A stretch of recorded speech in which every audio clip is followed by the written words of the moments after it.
What's going on, guys? It's Hal. Today we're going to go over my master guide to Fryevia, and if Aurora Fryevia turns out to be the hybrid damage dealer that we also know and love, you can kind of use this as a sneak peek to how you're going to want to build her if you are going to FanFest. Alright, this is going to be like a hybrid thing as well. We're going to have a lot of information in here and how you need to build hybrid units, because hybrid units are really intricate in the fact that how you build them is going to change from fight to fight, and how person A is going to build them is a little bit different than person B, because is going to have different pieces of gear, and etc. and etc. We'll get more into that when we get into the builds. Right now, let's go in and tackle Fryevia's most important mechanics and how you want to be able to utilize her in that way. So, Fryevia here, super strong hybrid damage dealer. For 7-star skills, the most important things that she's going to have access to is still Frost Flower Blitz, still going to be her strongest skill, 12 times multiplier. Now, she's also going to have Flower Assault.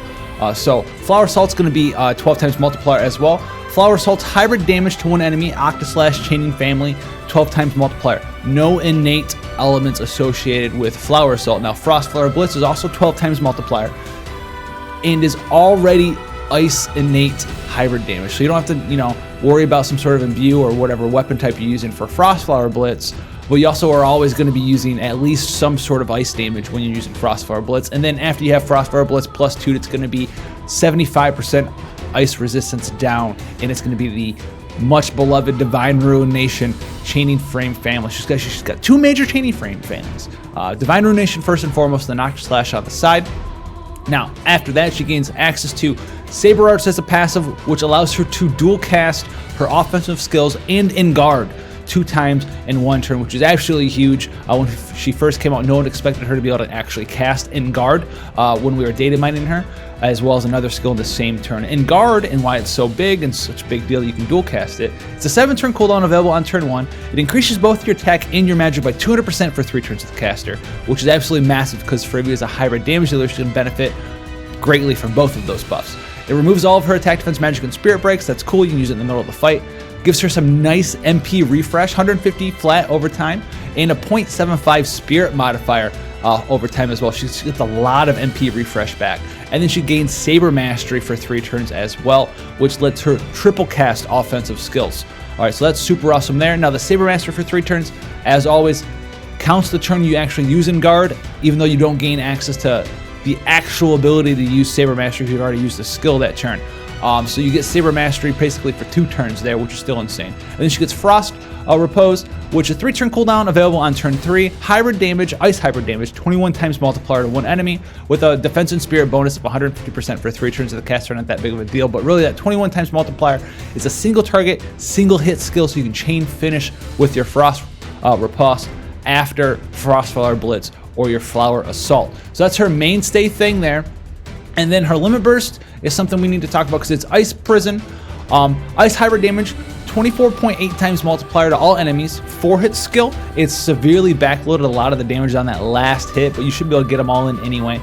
So you can chain finish it pretty easily. Inflict Stop, 94% chance for 3 turns to all enemies. It only really matters in the arena. And then enables access to Saber Mastery for 2 turns. Remember, we just talked about, so 1 turn basically to the caster. You get that triple cast every single time you Ice Prison.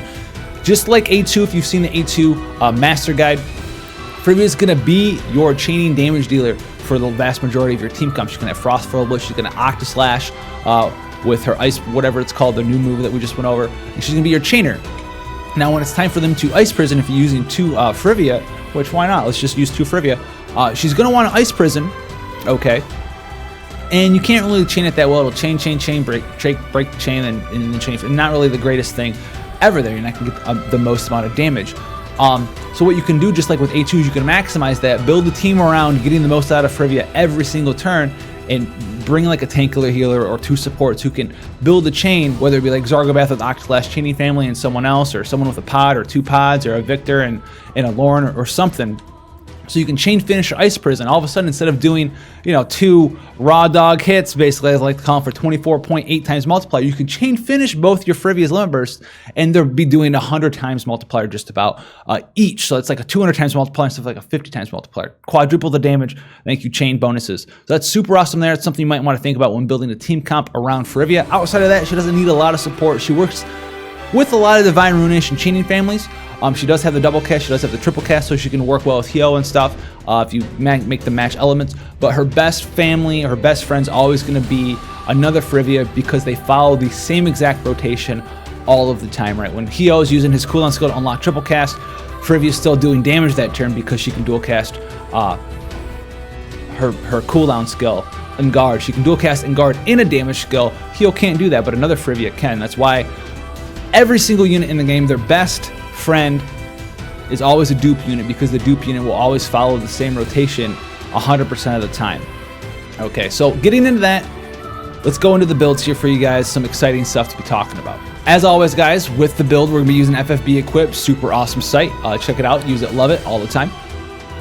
And we're going to be doing Super TMR and non-TMR builds, or non-Super TMR and just TMR builds. All right, guys. So there's no no TMRs whatsoever in these builds because it gives you something to work towards. It gives you a good idea of what you need to be doing as you progress through FFBE, what's good for you, what's not good for you, what you should put your resources into, what you shouldn't be doing, and then things that you can, replicate what's in the build. If something's got high magic and you're wearing that in this build, well, use whatever the highest magic is available for you, right? Or highest attack or etc. So this is going to be a dual wield build. We're going to be looking at dual just to see her dual capabilities compared to her double hand capabilities. Now, remember, in the builder and how we're comparing these builds to each other is with this right here, 1.0 hybrid attack magic damage. So for every 1.0 multiplier, whatever skill it is, or limit burst, whatever, for every 1.0 multiplier that skill has, with this build, it's going to be doing 181,000 damage. Now, this is with her 200% attack and magic buff up, and it's against a 100 defense, 100 spirit target, all right? So the other thing that you need to keep in mind with these builds is that these are just baseline general builds.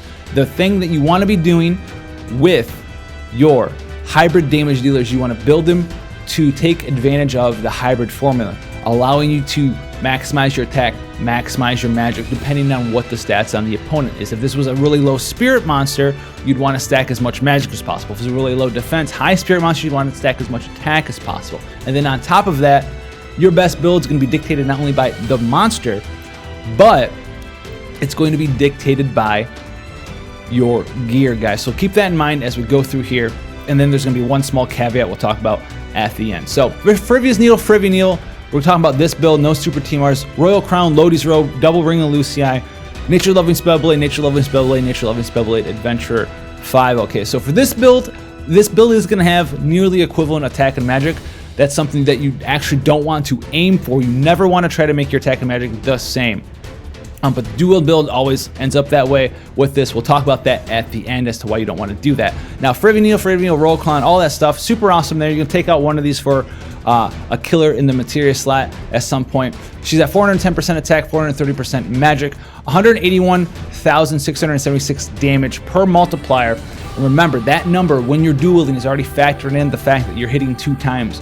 Once with your main hand, once with your offhand. Now, when we get into the double hand builds, the number is going to be lower, but it doesn't account for the fact that you can double cast and triple cast your skills with those double hand builds. So let's move away from the non-Super TMR dual build. Let's take a look at the Super TMR dual build here. You'll notice that the magic a little bit higher and the attack's a little bit lower. All right, Fryevia Needle, Iceblade, Homuro, Empress, Garland, Sakura's Robe, Ravenheart, Adventure 5, and then 3 more Nature Loving Spellblades. This time we have 2,174 attack, 2,449 magic, and our multiplier only goes up to 208,000 per multiplier in damage. So that's only going to be like a 20 something multiplier increase in damage per multiplier. Not the greatest thing ever, considering how many Super TMRs we just shoved into this girl, and she's not that much stronger for us. So let's take that and let's go compare it to non-Super TMR double hand builds. So we got Fryevia Needle, strictly double handing, Precious Hairpin, Dark Robe, Iceblade Hilt, Martial Glove Buster style, Adventurer 5, and then double Nature Loving Spellblades. With her buff up, we hit 2,439 attack, 2,041 magic. Okay. The damage per multiplier is going to be 102,914. Now remember, you can double cast always, so this is going to be basically 204,000, a little bit higher than that multiplier when you're double casting, and then like 306, 307, 308,000 damage while you're triple casting because you're able to use multiple skills. So 200-something thousand is on par with the Super TMR build and definitely beats the pants off of this one as well, because this build doesn't benefit nearly as much, neither do Wield builds do, from triple casting your skill, whereas this one gets the full bonus from it. So it beats it when dual casting, beats the pants off of it when triple casting. So keep that in mind, and then we get into the Super Team-Art version. You can definitely see what I was talking about, where you don't always want to make your attack and magic equivalent. Okay, you don't want to do that. You actually want to make one as high as possible and then bring the other one up. We'll talk about that right after we get done with this build. So Fryevia Needle here, she's got magic, and magic in the item world. That's because we're already at 400% attack. We're at 400% attack, 300% attack double hand. Then we have 150% magic double hand and 217% magic. That gives us 2,961 attack, 1,746 magic. Skating Goggles, Luna's Clothes, Gothic Amulet, Ravenheart, Dark Sword Arts, Onion Knight's Mission, Subservient, and Lord of the Underworld to hit this. And we get 120,228 damage per multiplier. Not a bunch stronger than the non-Team Art build, but it is definitely still better, guys. And then once you're able to wear one day a two-handed weapon in her slot, like two-handed sword, or Aurora Fryevia sword, which is why Aurora Fryevia is pretty strong, you'll gain even more benefit from having a super high attack. So you're talking about 3,000 attack. So this is gonna be her best build. You're gonna drop one of the Lord of the Underworlds or something and move around the magic from the item world area to attack, and then put a killer on there, still have the 400% attack. But that's what you want to do there. So let's talk a little bit about why you want to maximize your attack versus trying to keep them in line with each other. Not only for Fryevia, but for all hybrids, period. Even if you're just double handing, then especially why you want to maximize one instead of the other if you're true double handing, depending on what weapon you're equipping, guys. All right, guys, so to bring to your attention why it's so important that you, for the most part, try to maximize one stat, whether it be attack or magic, versus keeping them both in line and equal with each other. We just have to go ahead and look at the damage formula real quick. A little bit of math, but nothing super in depth. We just need to see how your attack and how your magic influence how much damage you're actually doing. So if you go ahead and look at the calculations real quick, super simple. The attack damage formula is just your attack squared divided by your enemy's defense, and then some other variables. The other variables don't really matter right now, because we're just looking at how your attack as a stat influences your damage, right? And then the magic one is pretty simple as well. It's magic squared divided by your enemy's spirit. With the rest of the formula, we're just looking at how the magic interacts with the rest of the formula as far as how much damage you're going to be doing. And then you get those two numbers, your attack damage and your magic damage. And hybrid damage, pretty easily, is just, at its raw form, your attack damage plus your magic damage divided by 2. Okay, so you want to see how you can, in a build, maximize the collective total of your attack and your magic. Very simple example. We'll have a hypothetical build. We have exactly 1,000 attack and exactly 1,000 magic, right? So you have 1,000 attack times 1,000 attack. That's attack squared. That gives you 1 million raw damage in your attack damage. You do the same thing for magic. 1,000 times 1,000, 1 million there as well. You add them together, so collectively you have 2 million damage, right? 2 million damage if you want to finish the formula divided by 2. That's your hybrid damage. Now let's say that you can have the ability to shift some of that attack, or some of that magic, should I say, to your attack stat. So say you have the ability to lose 700 magic, add 700 attack, okay? So now you have 1,700 attack and 300 magic. So now it's 1,700 times 1,700, which gives you 2,890,000 plus 300 times 300, which is a very small 90,000. So 90,000 plus 200, or 2,890,000, gives you a much larger number than the raw 2 million damage you had from keeping your stats equivalent, guys. That's why you want to maximize one stat over the other, because the formula for damage is a stat squared. As you increase your stat, the more damage you get over and over and over and over and over and over and over and over. All right, put it in layman's terms, that the more of a stat you have, the better it is. Your next point of attack gave you more damage than your previous one point of attack. It's an increasing return forever on your attack stat or your magic stat. So you want to stack them as high as humanly possible. And then in the future, especially if you get a two-handed sword that Fryevia can wear, You're going to gain bonuses to maximize your attack based on the weapon variant. So you're going to be doing, 30% more damage with the physical portion of the skill. We'll get more into that stuff when Aurora Fryevia Super TMR is released. I can run some numbers for you guys. Then in the build, you'll be able to see that live. But I wanted this to get out there for you guys so you don't need to try to force your attack and magic to be equal when building Fryevia. That's actually causing you to lose a lot of damage, as we just saw with the 1000 and 1000 versus the 1700 and the 300. You literally did 50% more damage by having 1700 attack and 300 magic. 50%. Instead of doing 2 million damage, you did like just shy of like 2,900,000 damage. So you did like what, 45% more damage just by changing your gear around. That's why hybrids are like a case-by-case basis. You need to be able to maximize a stat, but then it depends on how much gear you have and what you can do with it, and then what boss you're fighting. So you're gonna need to be changing your gear in and out for hybrid users like Fryevia to maximize how much damage you want to do. The builds we went over were just a generalized build of what'll give you the most damage if the defense and spirit of your enemies are equal, guys. So hopefully you guys found this informative. The master guide to Fryevia, how to build her, what you need to be doing with her.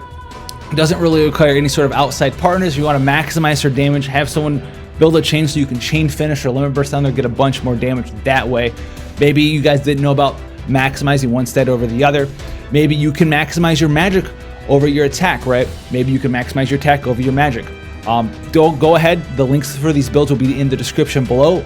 You can go in there and change them around based on what gear you have and play around with it and see how much more damage you'll do in the builder. Definitely use the builder, especially for complex units like Fryevia. If you're really into it, you want to see what you can do with what you have, what's better for you.